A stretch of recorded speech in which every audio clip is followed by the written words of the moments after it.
Where am I going today? This place. Can you read it? You'll find out soon. So why would anyone want to come visit this place? Doesn't have any of the big five. Maybe leopard. If someone has ever seen a leopard, please post a picture. But it's because of this. It's because of the bird hides. You can get out your vehicle, walk around here, and the photography here, the birding, is amazing.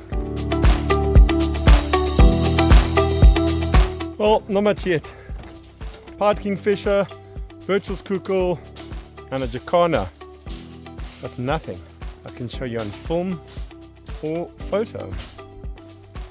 Because there were too many reeds in the way. Maybe I wasn't quick enough.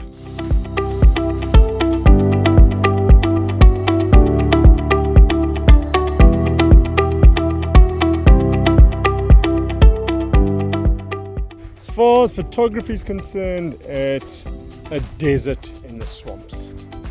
Not much here. It's beautiful and green all around.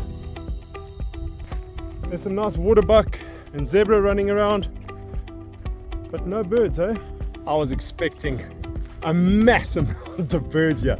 Flamingos covering this place. I was just expecting to have a beautiful day photographing birds non-stop. How many photos have I taken? 2. I had a woodlands kingfisher sitting on this gate by my car. I saw one coot and a few jacanas. Yeah, it's sad, eh? Nah, it's not. That's life. I will be getting a lot more. I'm heading into Kruger. Excited for that now.